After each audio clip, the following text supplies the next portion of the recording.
This video is sponsored by Wicked Dicey and their upcoming event, The Slaughter. More about them and how you can get games of Warhammer 40k this August later on.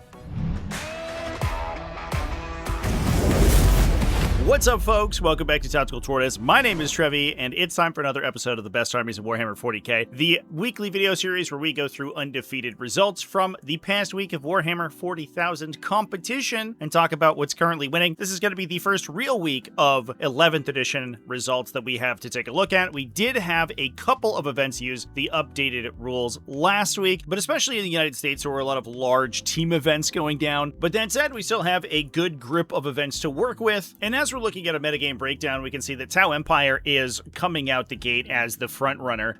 To very few people's surprise, I think, the fact that the edition is much more aggressively oriented, damage is dealt a lot more quickly in 11th edition than it has been in the past, and a lot of that damage is able to be dealt at range, especially by ranged weapons that ignore cover, makes T'au Empire extremely strong. Now, interestingly, we also had kind of this glut of tied results in several events that included the Iberian Open La Rioja, as well as the Second City Games anniversary. We're going to be including those, even though normally I don't, just so that we have more results to look at. And that means the T'au Empire did end up being undefeated at the Hell Pit GT, Dawn of 11th Var has passed, Iberian Open La Rioja, and the Second City Games anniversary. We also see, interestingly, Tyranids doing fairly well with two absolutely diametrically opposed builds, which we're going to be talking about both of today. That includes the Circuit Breaker GT and the Second City Games anniversary. Necrons also going undefeated at the Indy Open GT, as well as an unhinged list that was able to go X0-1 tie in the final game at the Iberian Open La Rioja. Dark Angels took second place at the Hell Pit GT next to T'au Empire, going 5-0. Iron Hands won the El Commencing Armageddon. Votann took down the Treasure Trove Games Cherry City GT. Emperor's Children won the Pacific Northwest Warlords Tacoma Open Prep GT. These GT names just get longer. Adepta Sororitas won the Battle for the Capital. Orks also going to get defeated at the Dawn of 11th Var has passed. And last but certainly not least, 1,000 Suns in a very cool vehicle-focused build at the SWC Qualifier 4. And we'll hop in and talk about those lists in specific just after a word from our sponsor. Have you ever wanted to be ruthlessly and brutally slaughtered?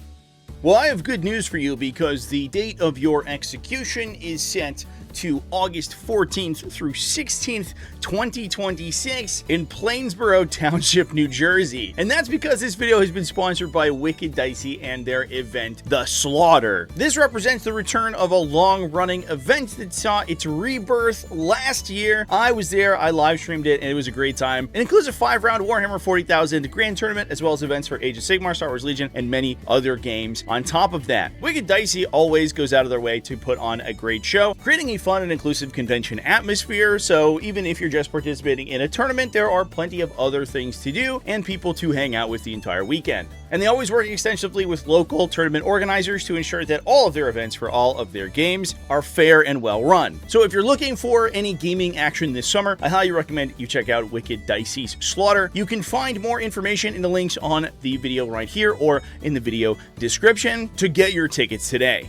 So we're going to get started by talking about T'au Empire and head on over to the Hell Pit GT, which was held in Brunswick, Ohio. This ended up being a 34-player GT and ended up being won by T'au Empire. Sean Martin took the faction to a 5-0 record using a combination of Advanced Acquisition Cadre as well as Kauyon that unlocked him the Priority Assets Force Disposition, which he used over the course, which is an interesting pick. I think initially it seemed like Priority Assets was maybe going to be eschewed by a lot of players, but as I think more people get experience with the edition and the format, Priority Assets has been, I think, become lots more popular by players with a high unit count able to perform all of the sort of unique actions that it requires. So I wouldn't be too shocked to see more people trying to stress their lists into being able to play Priority Assets as a force disposition. Now, Kauyon is also an interesting choice. I think in a lot of cases, the prevailing wisdom would have said that something like Mont-Ka would be very effective, since the rush distances in a lot of these new maps tend to be fairly short. Mont-Ka is able to move quickly and buff itself in the most important phases of the game, which is early in the game on Battle Rounds 1, 2, and 3. That said, I think one interesting little thing that has come out of at least my experience so far is that a lot of the extremely fast Mon-Ka lists have been nerfed pretty significantly by changes to things like Scout, as well as changes to the untargetability mechanic that Hidden provides you. In previous editions, if you had an untargetability effect, it would make you targetable by other abilities and special rules and things, but not necessarily ranged attacks. So you couldn't shoot something, but you could observe them, for example. That's not the case in 11th edition, where if you are hidden, it requires that anything that requires line of sight or visibility be activated when within your detection range. So observation has actually become much more difficult, which means that Alpha Strike style T'au armies, I think, end up being a little underpowered compared to where they were previously, which is why I think we're going to see a lot more conservative T'au armies that aren't as much built to Alpha Strike you as much as they are simply to use the incredibly efficient T'au datasheets to generate value. And that's basically what we see here. We have a Cold Star Commander with Exemplar of the Kauyon. Now, unfortunately, the list that was originally posted did not list its attachment options, which obviously is incorrect, but I believe that we are attaching that guy to a Fire Knife Battlesuit team. The Cold Star Commander is equipped with 4 missile pods, and the Fire Knife Battlesuit team is also equipped with missile pods. That gives you an incredibly fast unit that can jump around the table, gain those sustained hits from the detachment ability on an earlier turn, thanks to Exemplar, and be able to reposition quickly to destroy enemy utility units, which is an incredibly important effect. We then have 2 Ethereals for command point generation. This gives you relatively solid, independent characters. There is, I believe, a typo, I don't know if it's still on their datasheet in the app, that lists them as a support character, which would require them to attach into a unit. However, I don't believe that that is actually correct, since they do not have the support listing in the Munitorum Field Manual, so that I think is a typo. There's also a typo in the core rules currently that does not prevent you from gaining multiple command points per battle round.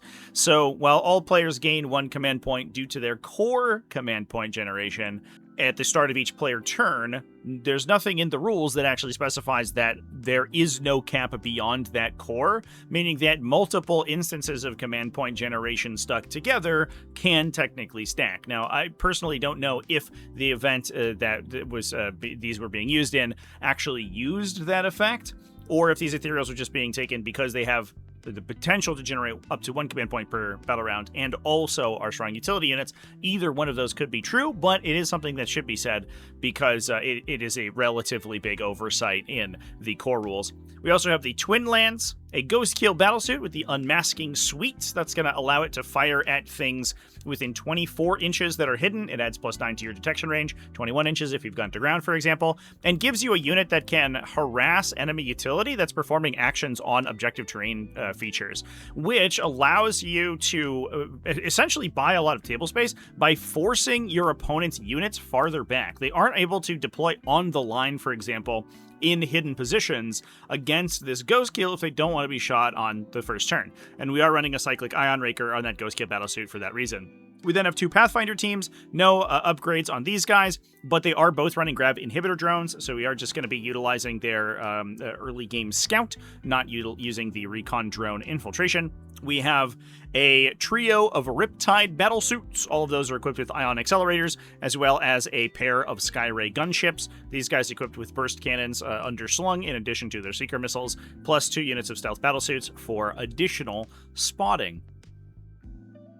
Now we're going to take a peek at another undefeated T'au list that ended up going 5-0 this weekend, and as I do in the past, I'm going to be, especially in the early instances of this new edition, be talking a lot more about wildcard lists, which are armies that don't necessarily conform to the classic interpretation of an army composition, but still do well competitively. And while we are gathering a lot of data for the early stages of this edition, I think it's going to be very helpful to look at a lot of those, so we're going to do that a couple times for this week. Now, this one was from the dawn of 11th Var Has Passed. It ended up being the winning list at 5-0, run by Eirik Rokna Stensland, who was playing a combination of Advanced Acquisition and Retaliation cadres. So this is the much more mobile battlesuit focused detachment as kind of the core of the army, and then being supported by those additional observers from the Advanced Acquisition cadre. Now, we are taking Commander Farsight as well as the Fire Knife Battlesuit team. Those guys are all equipped with plasma rifles, which is very interesting. I do think that there is a push towards heavy infantry. We're going to see that pretty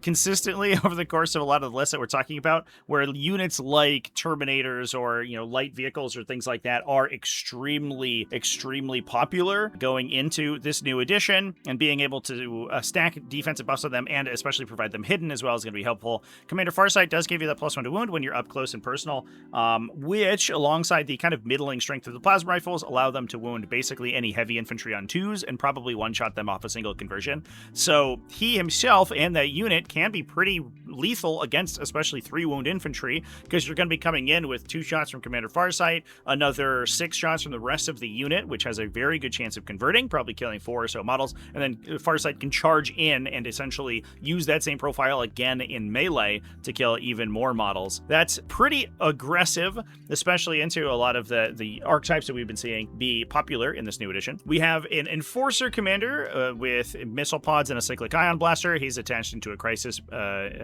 Fire Knife team, as well as a Cold Star Commander with internal grenade racks, so he can drop grenades and when he moves over enemies and throw grenades. He's attached to a Crisis Star Scythe team. We then have another Cold Star Commander with prototype weapons system attached into another Star Scythe battlesuit team. Now, I should mention that the Star Scythe battlesuit teams are all equipped with burst cannons. This is done primarily to keep their cost relatively low. They do end up getting relatively high strength because there is a strength bonus based on proximity to your target in this detachment, and you also get the benefit of pushing yourself up to a P2 if you are close enough, thanks to the Retaliation Cadre detachment ability. So the profiles are pretty effective, especially when you are using things like the sustained hits to stratagem inside Retaliation Cadre. You can get a lot of work out of these guys.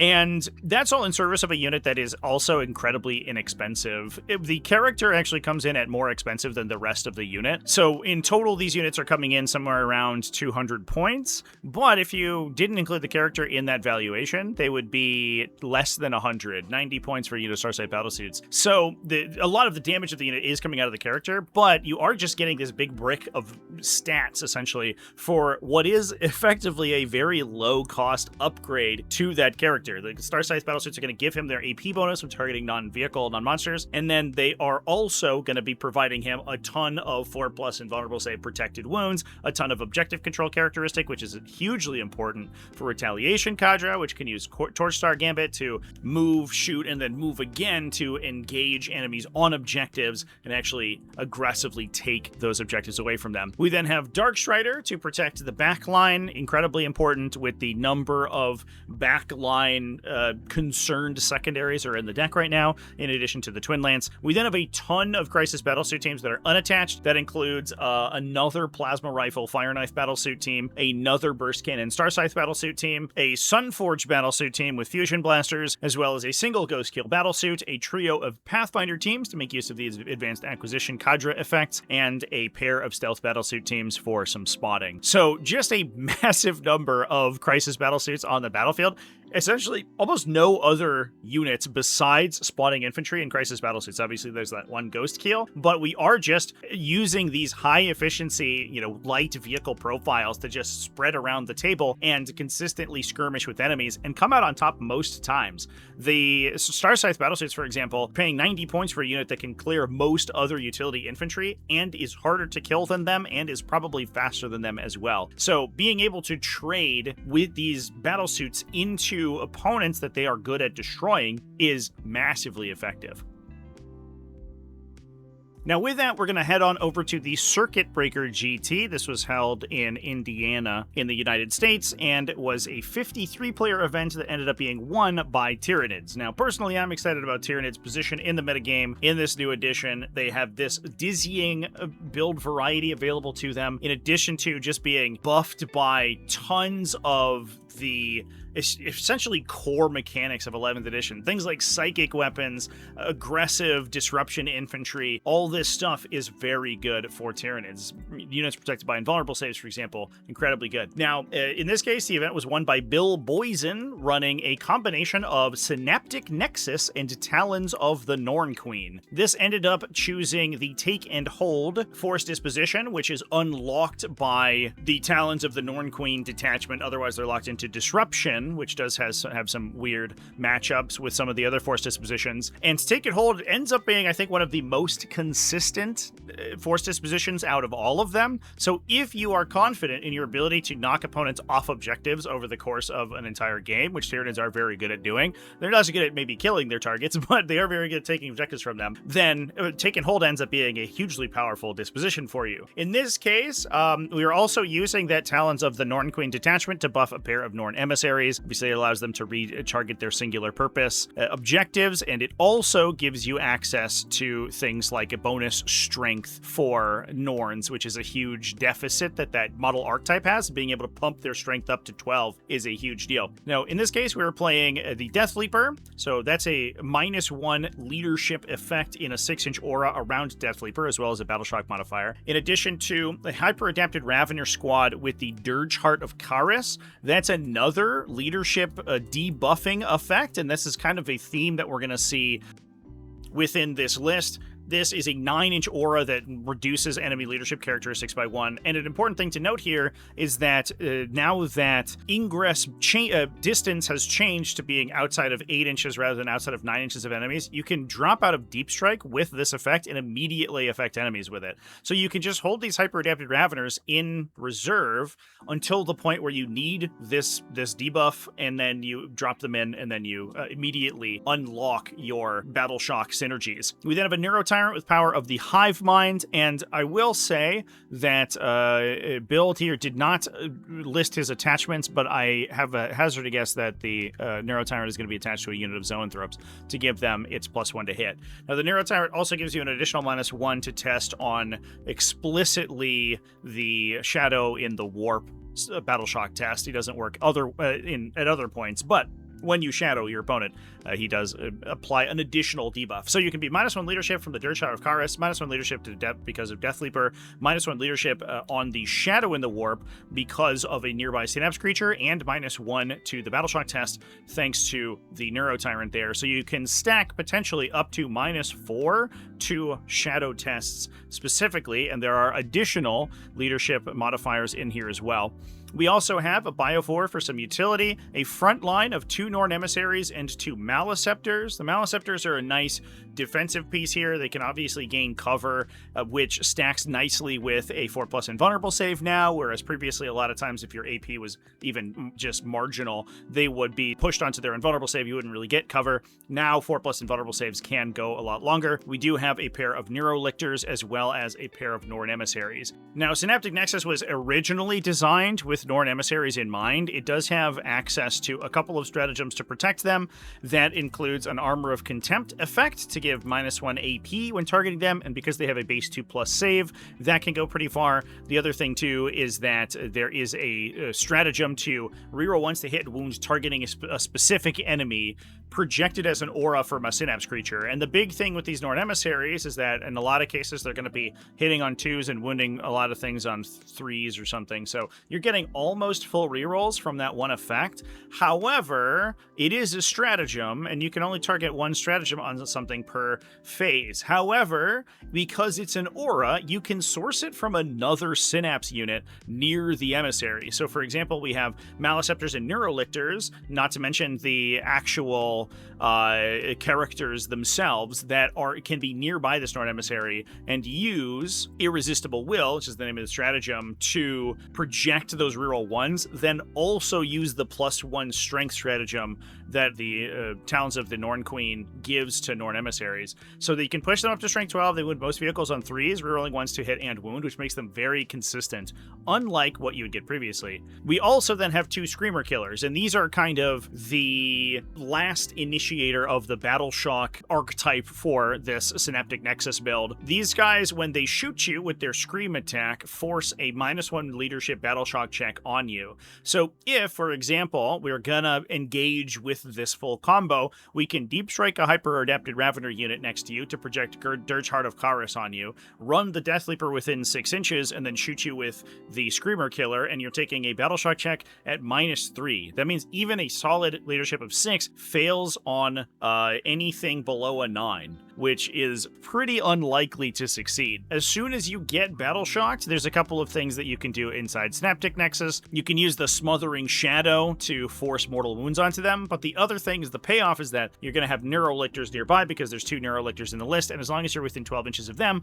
the entire army gets +1 to wound against you. So you can start to push these Norn Emissaries, for example, with bonus strength, bonus to wounds, and rerolls into hitting and wounding on 2s with rerolls in melee, which means that a Norn Emissary, which is a unit that doesn't actually tend to do that much damage and is mostly a tank, actually starts to kill heavy vehicles and things once the full combo gets enacted. And as soon as you can get to that stage, Norn Emissaries go absolutely nuts. Now, in addition to that, we also have the Zoanthrope unit, which I mentioned before, as well as a unit of Von Ryan Sleepers, which are very, very efficient utility infantry. There's 60 points for 3 of them with Infiltrate and Move 10, which means in a lot of cases you can actually position them to either threaten or take the opponent's expansion objective on the top of 1 in a lot of the terrain layouts, which allows you to perform actions on it or threaten control of it for primary very early in the game. So having a unit like this allows you to just generally smooth over your secondary score by running and grabbing those objectives early. Really unique build. Very cool to see these interesting Tyranid combinations make work. And this was a list that I think was very theoretical in 10th edition, but in 11th edition, especially once you start forcing these battle shock checks and they start failing, becomes much more real because the Screamer Killer's battle shock, instead of just affecting you for 1 turn and then falling off, has the potential, especially if you have the leadership debuffs already in place, to last for multiple battle rounds on you. Now, moving over to another Tyranid build, let's head on over to the Second City Games Anniversary, which was a 46-player GT, which was won by John Van Dusen, running Tyranids using the Vanguard Onslaught and Ambush Predators detachment combinations. Now, these are 2 detachments that kind of affect the same model types in some cases, where a lot of units have the Vanguard Invader keyword in the Tyranid Codex, including things like Lictors, for example, which affects the ambush, which are affected by the Ambush Predators detachment. Now, in this case, the list was sticking with the Vanguard Onslaught Force Disposition, which is Reconnaissance, which is very good for Tyranids in general because it does focus a lot on board control and board position, which Tyranids are very able to get very easily, especially thanks to Biovores, deploying Spore Mines in various positions. But in this case, John was playing a pair of Broodlords. Now, he didn't note his character attachments in his list, but I think we can kind of work a lot of them out. There were 2 units of Genestealers in the list as well, which I imagine attached with the Broodlords together. We also had a hyper-adapted Ravener squad, which I think was attached into a regular Ravener squad, so that we had this big up-down unit that could jump around and threaten rapid ingresses into melee, which can threaten your opponent's backline very effectively. We then had a Neurotyrant. There is also a unit of Zoanthropes, which the Neurotyrant can join into, in addition to a pair of Tyranid Primes. One with a Lash Whip, so the foot-mounted version that hits really hard, and one with wings. Now, the Lash Whip, I imagine, was joined into a Hormigaunt squad. The Hormagaunts are kind of honorary Vanguard invaders. They don't actually have the keyword, so they're not affected by most of the stratagems to their fullest extent. However, Hormagaunts innately advance in charge, which is the big benefit of the Vanguard Onslaught detachment, and the detachment will give them fallback in charge anyway. So they basically just have the full detachment ability regardless. These guys are incredibly good as a disruption unit that can run up into the opponent's expansion objective and steal that objective away, and then kill a bunch of units on the objective. We then also had the Wing Tyranid Prime, who does in fact have the Vanguard Invader keyword, and he can join into a unit of melee bioweapon Tyranid warriors.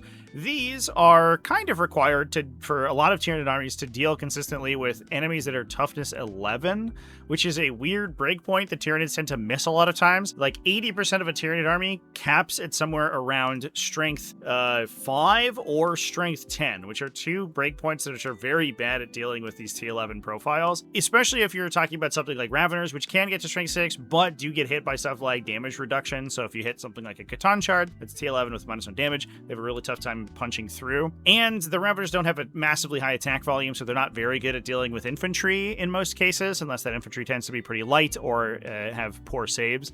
The melee bioweapon Tyranid warriors, however, do not really have that problem. They have a massive attack volume, 6 attacks per model. They are only 1 damage, which does mean that while their average damage is very similar to the Raveners, because they have half as much damage but twice as many attacks, they aren't affected by damage reduction effects at all. and they can clear through lighter units very easily. Now, the unit innately doesn't have Vanguard Invader, but they gain it from the Winged Tyranid Prime, which allows them to advance and charge. And given that he is a move 12 model, these guys can actually clear distance really quickly. If you don't command the sides of the table, oftentimes these guys can come out of strategic reserve with the Rapid Ingress, and they can even duplicate Rapid Ingress alongside the Hyper-Adapted Raveners. So you can be dropping two big aggressive heavy infantry squads on the table at the same time. The downside being that the warriors do not deep strike while the Hyper-Adapted Raveners do, but if you can find a spot where you can show up, somewhere, maybe have a couple bottles in hidden, maybe be 15 inches away from your opponent or so, keep those warriors hidden, they're then able to advance into an aggressive position and close that distance very quickly on the subsequent turn. We also then have the Zoanthrope unit, which I imagine the Neurotyrant jumps into. Nice thing about these guys in this detachment is that you're able to use seeded broods for a command point to drop them out of reserve on turn 1. So if your opponent's playing aggressively with lighter units or utility infantry early and can give you lines that you don't necessarily expose this unit to counter battery the turn that they come in, you can actually just drop Zoanthropes and bounce them around the table to clear out those units with ranged attacks before actually diving into the meat of the army. The other benefit for Zoanthropes here is that you do have access to an up-down strat, so you're able to put them back into reserve after you drop them, which allows you to circumvent the normally relatively tepid mobility of the Zoanthrope unit. So a lot of interesting unit inclusions here. The Alpha Strike potential of this army is incredible. We do have a lot of utility as well, a Biovore, a Lictor, and a pair of Neurolictors. In addition to, it's always important to note the Swarm Lord as the Warlord, so he can project his command point tax aura onto enemy melee armies. A big benefit there is that you are then able to engage with both the Raveners and the Warriors in the same turn, or the Raveners and the Tyranid Prime, for example, as long as you can command point tax the things that are likely to either heroically intervene or interrupt to gain fights first or improved fight initiative against you, then you're able to engage on a much greater breadth of the board, which is a huge downside for a lot of Tyranid melee armies. So the Swarmlord actually, I think, ends up being really important in a lot of these very aggressive Tyranid builds. There's not really an easy way to deliver him in a Vanguard onslaught, unfortunately, but he can just sort of schlep up the table the normal way and just run up and get that aura onto people before they activate it. But with Tyranid profiles being so poor in a lot of cases, it does help quite a bit that the Swarmlord is going to prevent your opponent from being able to counter punch you in melee, because usually an interrupt can clear basically an entire one of these units because they essentially don't have a save characteristic. The other cool thing about the Swarmlord in this edition is that his Flamer, his psychic attack, now ignores cover, which it didn't previously, which is nice, or at least it doesn't suffer the ballistic skill penalty that cover provides because it's a torrent weapon. Not to mention the fact that secondaries tend to be discarded about 50% less often than they did previously because you can hold secondary objectives for later turns. So the Swarmlord being slightly worse at value generation from a command point economy standpoint doesn't matter quite so much in comparison to a classic Hive Tyrant, because the classic Hive Tyrant can generate his free stratagem in addition to you being able to discard cards to gain command points. But given that you're discarding so many fewer cards, command point generation effects in general have been massively improved because they aren't competing directly with tactical secondaries for that command point slot. Assuming, of course, that the event you're playing in, as we mentioned before, is using the once per battle round command point generation rules.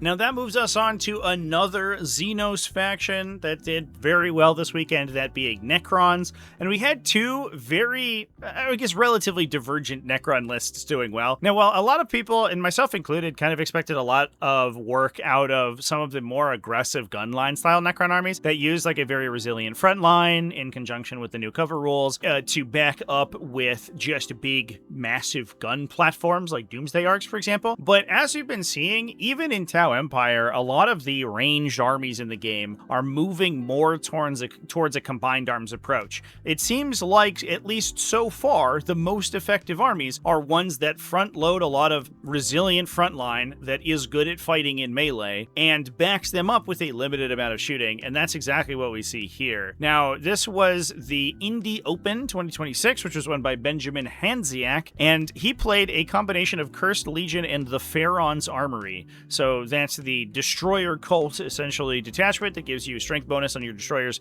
and the ability to unlock that for your non-destroyers over the course of the turn, as well as the detachment that buffs your Titanic units, and we do see a little bit of that included here. Now, in this case, we're running a Plasmancer with Murder Mind in addition to a unit of Locust Destroyers. These guys do have lethal hits and can unlock hit rerolls in some cases, and the Plasmancer giving you improved critical hits with the ability to attach into destroyer units thanks to the enhancement means that they're going to be triggering those lethal hits quite often. A big downside of these guys previously was that unless they had a way to ignore cover somewhere in there, they would end up being basically just forced back to AP2. However, they don't have to suffer that downside anymore. They get -1 ballistic skill sometimes, but that doesn't matter quite so much because a lot of times what they're going to be doing is fishing for those 5+ critical lethal hits. So these guys are just like basically pure value, and in some cases those are 5+ critical lethal sustain because we can also have Necrosaur Amintar in vicinity. We then have a Lich Guard unit with Hyperphase Swords and Dispersion Shields attached with a Translocation Shroud Overlord, he with the Destroyer Ankh, which improves the speed of the unit in addition to giving him the Destroyer keyword for where it matters. And these guys can provide a relatively fast, pretty high resilient melee bulwark for the army. That's in service of the addition of a pair of C'tan Shards, one of the Nightbringer, one of the Void Dragon, to be the core of the army's offense, in addition to Necrosaur Amintar, in order to provide those sustained hits. We also have one Canoptek Reanimator to bring some of these guys back, a unit of Canoptek Tomb Crawler. They could be used as a separate utility piece. We also have a unit of Ophidian Destroyers for additional utility, and last but certainly not least, a beneficiary of the Pharaon's Armory, that being a Monolith. So this Monolith is going to get a lot of massive benefits from just a lot of the core mechanics of the game, in addition to the new detachment. That includes things like an Armor of Contempt effect being applied by a stratagem, additional movement characteristic thanks to the detachment ability, but also the ability to now fly over intervening terrain, meaning that it's no longer annoying to move around and can now just start in your deployment zone and actually move to the center of the battlefield at a relatively quick pace with Take to the Skies movement. Now, the other weird thing about this is that the Monolith is able to use its Gate of Eternity to redeploy infantry units onto the battlefield, either from Strat Reserve or from elsewhere on the tabletop, and both the Lich Guard unit as well as the Locust Destroyer unit are viable for that effect. Because there's a Plasmancer inside the Locust Destroyer unit, they are an infantry keyworded unit, which means they are selectable by the ability. So we can alpha strike pretty monumentally with this Monolith. You can start it on the battlefield, you can jump it forward and then pick up the Locust Destroyers. You move it forward with that extra movement from the Pharaon's Armory detachment ability, then redeploy the Locust Destroyers with their Plasmancer into an aggressive position and blast something off the table. And then sort of force your opponent to collapse in on this Monolith, which you then get to counter hit with the Lich Guard and the C'tan Shards. It's all a very fascinating composition, and I do think the Monolith does give you appreciable shooting in addition to the Locust Destroyers, who are relatively shorter range, but it gives you a lot of this like kind of mid-board 24-inch shooting, which allows you to really project threat across the center of the battlefield, which is right where those Lich Guard and those C'tan Shards want to operate. Very, very cool list, super creative combination of these effects. But that's not the only creative combination we're going to be seeing from Necrons today.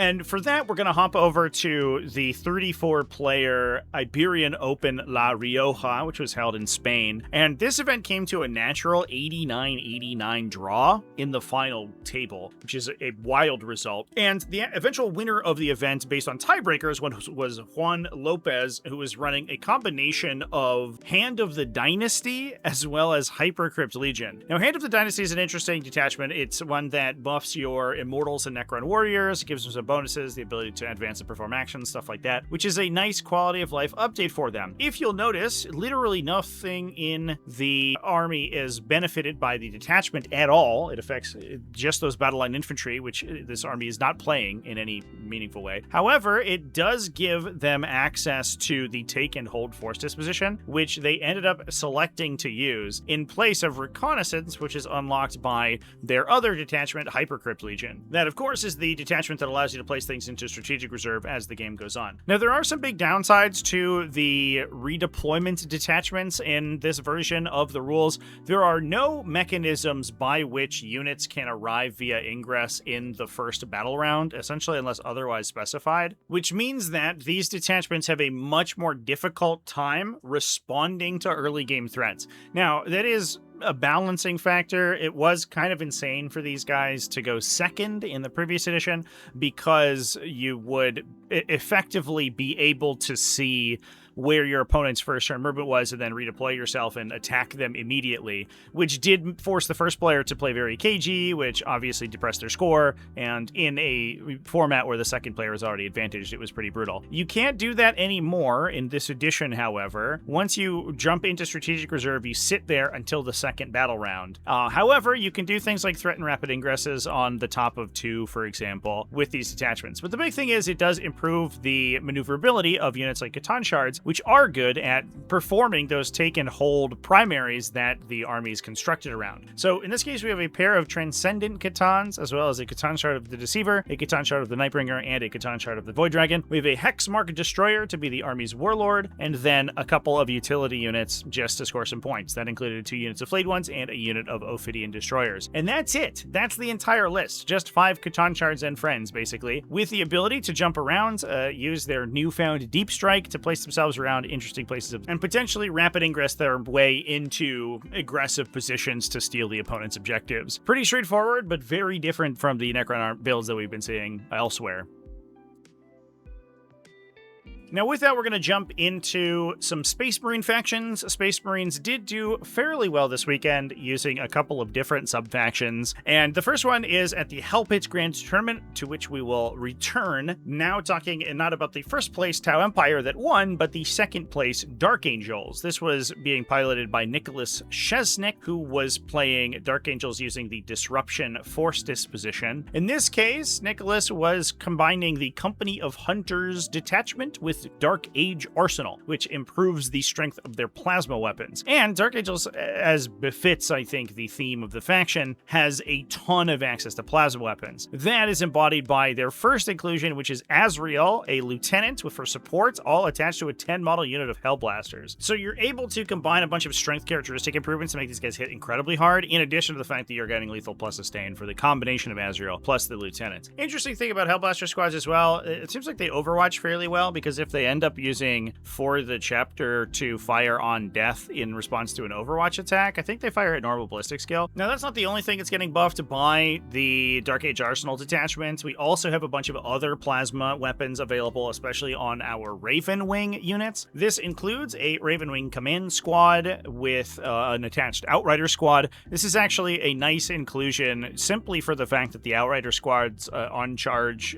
characteristic buff will affect the Raven Wing champion as well. So you're getting a little compact brick of 6 models. In this case, they're taking the Recon Hunter enhancement on the command squad in order to progress up the table with the scout on turn 1, so you can threaten your opponent's utility early. But these guys can jump up and you can swing with those 3 damage melee attacks from the champion, which actually makes him hit pretty hard against a lot of infantry units. We have Samael in another unit of 6 Raven Wing Black Knights. These guys are going to give him anti-monster, anti-vehicle 4 on the charge, so his relatively high volume sustained hits 2 sword attack is going to be wounding heavier vehicles more consistently, not to mention the fact that they do gain the strength bonuses from the Dark Age Arsenal. We have another Raven Wing command squad, this time with Master of Maneuver attached to another Raven Wing Black Knight squad, so another big unit that can push through and deal some pretty serious plasma damage with a grand total of 9 plasma talons firing a potential 27 shots that we can again stack those strength characteristic modifiers onto.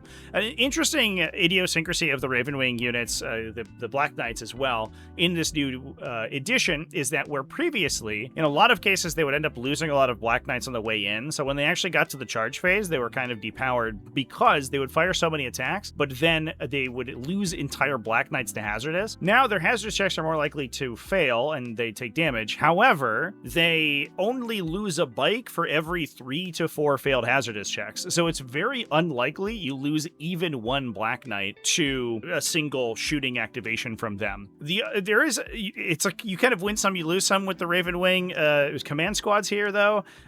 Previously, the play pattern was typically that you would end up taking initial saves on your Ravenwing Ancient, who was a 4-wound model inside the Ravenwing command squad. So he was a little bit more resilient than the other Black Knights. You would lose him, and then the Apothecary would bring him back. One weird thing that can happen, though, is because of the allocation rules in 11th edition, if the Ancient ends up dying, and you have spillover damage in the Ancient's allocation group, it would actually end up putting saves onto the Apothecary. Now, if the Ancient is not being handed that many saves and will likely not die with any spillover damage, it's fine. Because if you're confident in the Ancient dying without then wounding the Apothecary, you're going to be okay.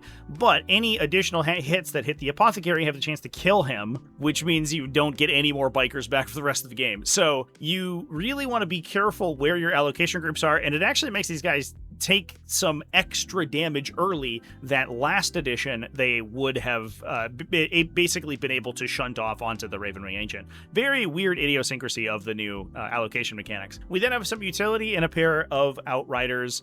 These guys do gain battle line for the Company of Hunters detachment, as well as the ability to advance and charge. They are, for only 70 points, very good at killing other utility units. Little 2-wound models that are taking objectives and stuff, these guys are going to scythe through very quickly. The downside, of course, being that using the mounted keyword on melee units is a little bit more difficult now, just because of how difficult it is to get all of them into base contact or within 2 inches of a target. However, when you're only working with units of 3, it's not so bad. We do have a drop pod, which I imagine is for Asriel and his Hellblaster squad to hop out of, in addition to a standard land speeder, this one with a heavy flamer and a multi-melta, because we're going to get in close and personal with enemies by advancing and shooting, thanks to Company of Hunters. We have a pair of land speeder vengeances. These guys are affected by both of the detachment abilities. They are Ravenwing units, in addition to also having Plasma Storm batteries, which gets the +1 strength from the Dark Age Arsenal detachment. We also have some additional buffs in here in the form of a Storm Speeder, Hammer Strike, and Thunder Strike. So in total, we have an incredibly fast army that can stack strength characteristic buffs with wound buffs and ignore cover from the Storm Speeders all together. So we can pump our strength up and give ourselves +1 to wound, which means all these plasma shots are wounding on, at worst, basically 4s, and in a lot of cases 3s or even 2s into a lot of heavy vehicles, which means they are absolutely scything through even heavy targets, which is absolutely ludicrous. The army is also very fast and good at stealing objectives from people, just because of the number of high OC quick units it has. I will say, however, that its melee output is not phenomenal, and if your opponent is ready to clear heavy infantry, like we've been seeing in a lot of these builds, which are stacking, in some cases, units like the Landspeeder Vengeance, which are mass 3 damage attacks, they are going to go down fairly quickly. And as I've been mentioning a couple times, I do think that part of the metagame is going to be answering these kind of high utility, heavy units. Now that moves us over to the El Commencing Armageddon, which was a 30-player GT, ended up being won by our other Space Marine winner of the weekend, that being Chris Cardamone running Iron Hands, and a extremely aggressive Iron Hands build. This is a combination of Hammer of Avernii as well as Librarius Conclave. A nice benefit of a lot of the sub-faction specific Space Marine detachments, where they don't have the universal utility of something like a Gladius Task Force, you can take them in addition to another one of the one-pointer detachments. And it's really pushed a lot of Space Marine archetypes into these dual detachment compositions, whereas previously they were kind of a mono list where you would build some variety of a Gladius Task Force or a Blades of Ultramar or something like that. Being able to combine 2 detachments together and push the utility of their faction-specific detachments even farther has been a massive, massive boon to the faction. Now, in this case, we were running Canik Var as well as a Terminator Assault Squad with all Storm Shields. Now, Canik Var obviously gives you the opportunity to reselect your Oath target after after your Oath of Moment is initially destroyed, and putting him into a Terminator squad allows him to play much more aggressively than previously. He also gives you sustained or lethal hits based on the thing that you're targeting, which is incredibly strong for these Thunderhammer Terminators, which come in at kind of a low strength characteristic, so lethal hits are good against vehicles, and a low attacks characteristic, so sustained hits are good into infantry. We then have a Librarian with the Fusillade enhancement. He is attached to a Sternguard veteran squad. These guys get full hit and wound rerolls when they target their Oath of Moment target, and then Fusillade gives them anti-monster, anti-vehicle devastating, which you gain from the Sternguard veteran weapons, which are all devastating naturally. The Librarian also has a devastating smite attack, so in total, the unit is killing mostly what it's attacking, assuming that you do have your Oath of Moment targeted on that. So between these guys and Canicvar, you're able to select like a big scary thing for Oath of Moment, most likely kill it with the Sternguard veteran, and then reselect a new thing for Canicvar, which can then be attacked by the remainder of the army. I think it is the case that a lot of the most competitive builds for Space Marines that I've been seeing have been basically windmill slamming the Fusillade plus Sternguard brick into their armies. We also have a Terminator Librarian with Steel Font attached to a Terminator Assault Squad, so 20 total Terminators plus their attached characters here. Steel Font allows that Librarian to regenerate Terminators back into the unit, and especially given the fact that he can protect them with his Psychic Hood, a very relevant upgrade or defense right now against a lot of armies that are stacking psychic weapons. We already talked about basically every Tyranid list bringing that massive zone throw brick, which is very good against these heavy infantry squads, but we're also seeing things like Thousand Suns with mass psychic Sekitar robots firing 1 trillion 3-damage missile shots downrange, being very effective, and Librarians in general are going to be a solid counter to those. I do think that Librarian's Conclave in particular is extremely strong, but as well as psychic weapons, but it does initiate this interesting give and take where psychic defense can actually be relevant, whereas previously it was only a downside for psychic weapons. Psychic weapons being strong makes psychic defense stronger and gives you a reason to include it, which I think is just neat. Otherwise, in a lot of cases, we were seeing this attached to something more standard, like a captain or an ancient or something like that. And we also have a combi weapon lieutenant for utility, as well as an intercessor squad, 1 incursor and 1 infiltrator squad. The incursor is nice in there so that he can tag whatever the Sternguard veterans are shooting at. So when you're full rerolling all your hits, you that ends up going a little bit farther thanks to Oath of Moment. We do have some backline shooting from a pair of land speeders as well as a pair of predator destructors. Those land speeders are taking multi-meltas and Gatling cannons. The predator destructors are taking auto cannons as well as sponson mounted las cannons. As I mentioned at the top of the video, I think a lot of armies are moving to a little bit more of this balanced composition where they do have this big front line of these heavy infantry that can benefit from hidden, which makes them able to deploy a little bit farther forward than you would expect, in addition to being difficult to kill and being able to stack a couple of both defensive and offensive bonuses together to keep them going for longer. And that allows you to interact with your opponent on the mid-board objectives, which obviously are massively important, but then you also have a little bit of shooting for the back line. And I also think in some cases, the land speeders specifically are a unit that's going to be helpful to initiate contact early. These guys being able to complete your secondaries on turn 1, use move, shoot, move to reposition themselves for maneuver secondaries, for example, or to clear enemy utility units is super helpful. And I think a lot more armies are going to start playing these little units of light vehicles that are good at clearing opposing utility. Now, moving on to yet another Xenos-styled army, we're going to go over to the 32-player Treasure Trove Games Warhammer 40k Cherry City GT being held in Kaiser, Oregon. This one ended up being won by Jonathan Siebert, who is playing Leagues of Votann using the Priority Assets Force Disposition. This is a combination of Hearthguard Covenant and Needguard Oathband. Now, Hearthguard Covenant, I think we've seen basically all Votann lists being played so far are using it. It gives you a lot of the most important benefits from the old Hearthband detachment, which was benefiting your Einhir Hearthguard and your character units, your Calls and Uthar the Destined, for example. We saw this combined with Mercenary Oathband in the past, but Needguard Oathband is another interesting place to include this. It gives you some solid yield point generation from destroying enemies, but it also gives you some massively synergistic combinations of effects that you can apply to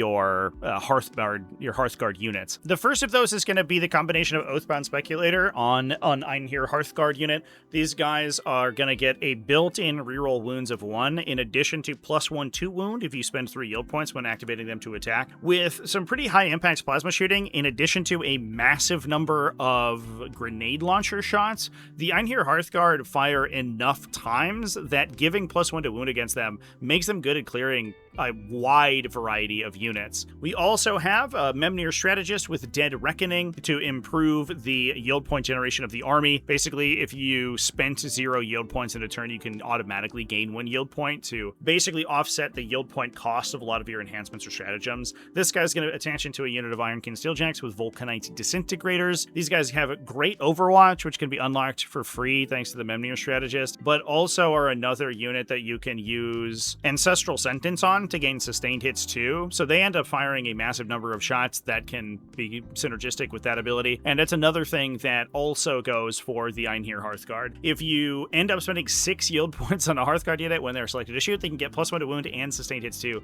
on a huge number of attacks. We then have a single Arcanist Evaluator in addition to Buri Agnirson for some utility, some free stratagems in order to offset the cost of all of these strats that we're going to be using. From Uthar the Destined, we do have a Hearthkin Warrior unit with a Sagittor in order to split that unit into 2. So we have a screen for the backline as well as another disruption unit that can run up and steal the opponent's objectives. A Capricus Carrier in addition to a unit of Hernkin Jaegers to split them into 2 as well. So we have a ton of utility in the army. Plus a Land Fortress. This guy is equipped with a Magna Rail Cannon in addition to its built-in Panspectral Scanner. So it's going to get Ignore Cover and be able to punch through with that mass number of sort of low AP shooting, which makes it good into a variety of targets. That's going to be further benefited by a Brokir Thunderkin unit that it can transport to the battle. And these guys, there's 2 of them total, 1 unit of 6 and 1 unit of 3. The unit of 6 oftentimes is a place for Ancestral Sentence to go because we're firing enough attacks that any activations of sustains are very powerful. But the unit of 3 also can drop a cover off of specific enemies for the larger unit to fire at. We then have 2 units of Hernkin Pioneers for some additional utility as well as more access to objective control, and another melee unit in the form of an Ironkin Steeljack unit. These guys equipped with Plasma Swords. You can improve their armor penetration characteristic in Needguard Oathband, so there are a couple of benefits for these guys, but I imagine that it's going to be kind of a late game delivery from the Hecatan Land Fortress. This guy can either start with the Brokir Thunderkin embarked and they can jump out later and then be refilled by the Ironkin Steeljacks, or we can strategic reserve the Brokir Thunderkin and drop them in off the table edge later and then use these guys to be transported by the Land Fortress. It is unfortunate that the Ironkin Steeljacks are a relatively slow melee unit because slow units being able to close the distance between enemies and get the charge off with the shorter charge distances of 11th edition is a little bit tough. However, in a lot of cases, you can kind of force the engagement on your terms by using these big bricks like the Land Fortress, which can deploy in a pretty defensive position on turn 1 and then move out behind midboard terrain on turn 2 and start picking off units and force your opponent into it. The actual engagements in 11th edition do tend to be kind of short, so being able to threaten a 3-inch disembark plus a move and charge with the Steeljack unit is enough to keep your opponent at bay in a lot of kind of early to mid-game situations.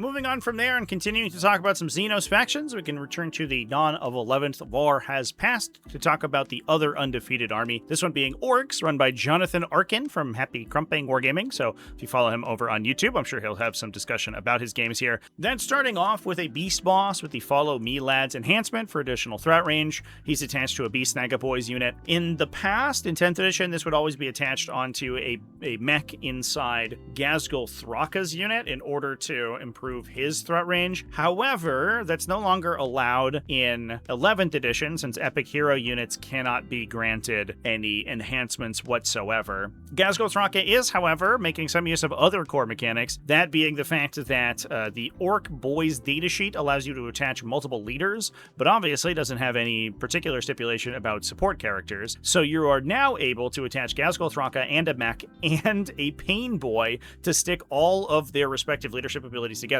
So you're going to get that +1 to hit and wounds, you're going to get the aura of lethal hits from Ghazghkull and Makari. You then get the rerolls on your advanced rolls thanks to the Big Mech, and then you also get the Feel No Pain and the regenerated models from the Pain Boy. So you definitely win some and lose some here in the case of these core mechanics changing for this faction. He's attached to a big unit of 20 boys. We also then have a war boss with another unit of 10 boys. Last and certainly not least, a little bit of mounted action with a beast boss on Squigosaur with Cunning but Brutal, in addition to a Squighog Boys unit. I'm absolutely fascinated by the inclusion of this. It seemed to me in a lot of cases that maneuvering around a ton of cavalry was very difficult. They were, having to go around terrain features, in addition to the fact that they can no longer chain attack off of each other, which means large bases in melee actually go from being a benefit to being a detriment. However, you are able to use a lot of pile-in and consolidate moves to slingshot things like your Beast Boss and Squigosaur to a greater extent than you did previously. So having a very fast unit that's relatively high OC and is able to kind of spin these characters around may be a lot better than I was giving it credit for. We also see Mazrag Scragbad also included in the army as well, not attached to any units, but included as a separate sort of specific damage dealer. He is relatively efficient for his points of value. We have Wazdaka Gutsmech as another independent character running around, plus Boss Snickrot for some utility. We do have a truck to deliver one of those boys squads, in addition to 2 units of Gretchen for command point generation and some utility, and interestingly, 2 of the brand new Armageddon delivered Big Mech Daka rigs. These guys are relatively interesting. They're not the fastest thing in the world, and while they do shoot pretty well, the downside, of course, is that if they are ever shooting into cover, things go really poorly. However, as a unit that may be counterattacking into things that come into the Ork army, they are probably a pretty good thing that can sort of take up space and then wait for the opponent to break cover and then fire into them. They do, when firing into a non-monster vehicle unit, get 14 sustained hits, heavy shots from their Blitz Cannon at Strength 7 AP2 damage 2. It is heavy, so they do get the opportunity to generate the +1 to hit from heavy quite a bit, but you are still rolling for a lot of 5-ups here. That said, 14 shots with sustained hits 1 and 5-ups. If you can trigger the heavy keyword, means you're probably getting 7 or so hits in. In a lot of cases, you're going to be forcing 4 or 5 saves on a target, and so you can actually start to knock down these kind of lighter utility units, not to mention the fact that you also have another 6 shots from rocket launchers as well. So killing 5 infantry models is not out of the realm of possibility for these guys whatsoever. The upgraded heavy keyword is definitely a huge deal for these guys. The other thing is that they are relatively tough to kill for their points value. For only 100 points, you get 11 wounds with a 5+ invuln save and toughness 8. They can benefit from cover themselves, so they can be -1 to hit a lot of times. I think the typical play pattern for these units is that you're going to be like basically starting them behind a terrain feature and then just towing them into the terrain feature when something exposes itself to then just sort of lay down this heavy shooting down range. And in that capacity, your opponent doesn't want to throw the requisite anti-tank firepower to kill them because they're almost certainly trading down. And while the Daka rigs may not be doing a phenomenal amount of damage on the crackback unless they're firing at those light infantry or medium infantry like we talked about before, they are still going to be a nuisance over the course of the game. And especially for these efficient heavy weapon caddies, being able to deal damage consistently and more consistently get that heavy bonus is where you start to gain value from them. So I think the points value is definitely right for these guys to do well. They have enough shooting and enough resilience that they are going to be able to force your opponent to deal with them and with units that are almost certainly more expensive than they are. So I kind of like the inclusions of the Big Mech Daka rigs here. I think that the heavy keyword on those ranged weapons does do a lot to offset the low ballistic skill characteristic that Orks have. There are going to be, it looks like, some new mechanics in their new codex that will offset those, but in this case, we're just going to be rolling some 5-ups and hoping for the best. And with enough shooting from efficient profiles, that's just fine. Now, moving on from there, we'll talk about some Chaos factions, starting with the Pacific Northwest Warlords Tacoma Open Prep GT. This was won by Josiah Jackson, playing what looks like a coterie of the conceded list from the days of yore. This includes 3 units of Infractors with attached Lords Exultant, in addition to a Winged Demon Prince of Slanesh. We also have a unit of Tormentors for some backline utility, 1 single Chaos Rhino to deliver a couple of those Infractor squads, as well as a pair of Noise Marine units that can take the spot in the Rhino later on to use its firing deck. We then have a unit of Flawless Blades for late game counterpunch. These guys go absolutely insane in the late game, and I think the ability to remain hidden for most of the early game is definitely helpful for them. They did have a bit of a problem with delivery previously, but if you can hide them in terrain, then they can play a little bit more aggressively than they did previously. However, what's not hiding in terrain is the, I guess, majority of the points being spent, which is a pair of Defilers. Josiah did end up spending the almost 100 points per model more for these Defilers than we had previously. The first Defiler ends up coming in at 310 points, 60 points more than its previous edition points cost. The second Defiler comes in at 90 points more than its previous edition points cost. That's because both of these are including Hades las cannons, and unlike a lot of other detachments or a lot of other factions in the game, Defilers are doing something for Emperor's Children which they can't really find elsewhere. I think a lot of other players, now that Defilers are more expensive, are moving back to more traditional units like Destructors or Vindicators in a lot of cases. Emperor's Children don't have access to those units, so Defilers do give them access to very efficient, long-range shooting that's pretty high reliability, especially with the effect where it can gain +1 to hit against enemies that are above their half-strength limit. These guys are able to push up the coterie of the conceded points, the packed points early in the game in order to buff units like the Infractors and the Flawless Blades later on, which was the role of Noise Marines or of Infractor squads that were running in and grabbing people in the previous edition, but now you can do it just with the Defilers themselves. You do get some points off elsewhere. Things like the Winged Demon Prince is a little bit less expensive than it was previously, and I do think that Emperor's Children are benefited by the missions quite a bit because the access to these units that can advance and charge at somewhere around a 10-inch movement plus an advance distance threat range is incredibly strong for closing the distance between expansion objectives, and obviously Emperor's Children are going to do that easily with units like Infractors inside a Rhino, disembarking, moving 7, advancing, then charging. They're going to be able to keep your opponent off balance very consistently over the course of a game while being backed up by that solid shooting. Now that moves us on to Thousand Suns, who continue to do well with a win at the SWC Qualifier 4. This time around, it's with a combination of Warpforged, Cabal, and Sekitar Cohort, two separate detachments that all buff various vehicle profiles. In this case, we're running Ahriman. He has a little bit of synergy with Sekitar robots in general because he allows for redeployments, but he also gives you access to an additional instance of a Psyker, so you can use the enhanced effects for Warpforged Cabal. The other nice thing about independent characters in this edition is that they tend to be much more difficult to kill than they have been basically ever previously. Because they can often very easily gain access to hidden or gone to ground by being inside terrain features, they're able to maneuver around the battlefield without necessarily being in the line of fire. And that allows you to play them a little bit more aggressively and get more use out of independent utility characters. I think we're going to see a lot more instances of single entity infantry models running around on their own. We also have a pair of Winged Demon Princes, a Zangor Shaman, 2 units of 2 Chaos Spawn for utility, and a bunch of vehicles. That includes 2 Defilers, 2 Forge Fiends, and a Mauler Fiend, in addition to a total of 8 Sekitar robots, a unit of 4, as well as 2 units of 2. The Sekitar robots end up being one of the most effective skirmishing units in the entire game right now, given that they have free overwatch, can basically remain sentinel on objectives, and while they can't hide, they can infiltrate to put themselves into positions where they can threaten to attack objectives as soon as anything moves up to touch them. It's no surprise that besides the benefits that they gain from the Sekitar Cohort attachment ability and also being vehicles so they get all the Warpforged Cabal effects, these guys are going to be good in basically any army you bring them in.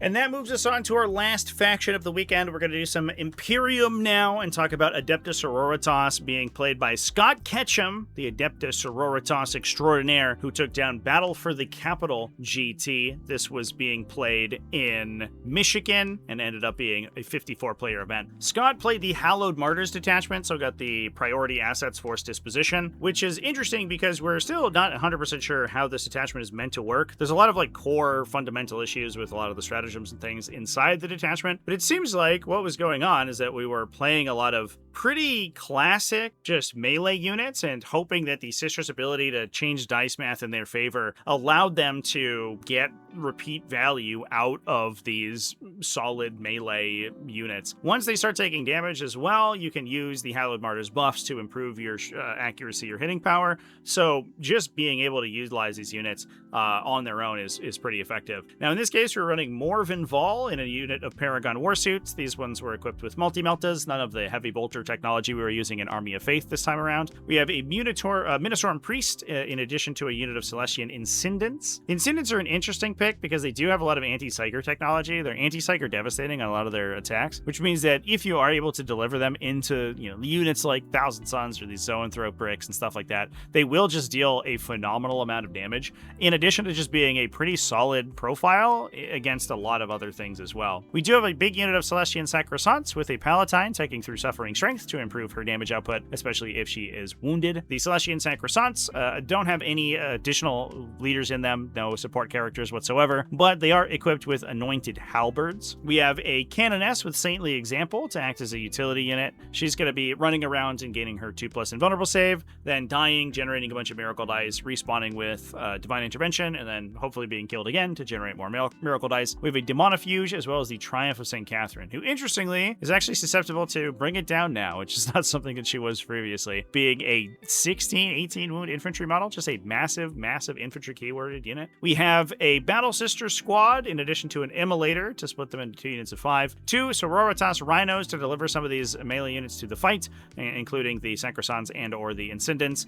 We have a pair of Arcoflagellant units to act as additional utility, plus 2 unattached units of Celestian Incendents, and a Sanctifier squad with no attachments. We can use them in a Rhino early to initiate the fight by scouting up the table, moving up and disembarking and cooking a unit to sort of force your opponent into dealing with them, which you can then counterattack with the melee units or the Paragon Warsuits as you see fit. Interesting build. I think Sisters are in definitely a unique place right now where they do have a couple of builds that are pretty reasonable, although exactly how the faction gets eroded as we see future updates to the game, I think is going to change quite a bit. It's likely that their army mechanic is going to have to get changed in some way in order to make it a little bit more effective for the new fast dice rolling method that the game is written around.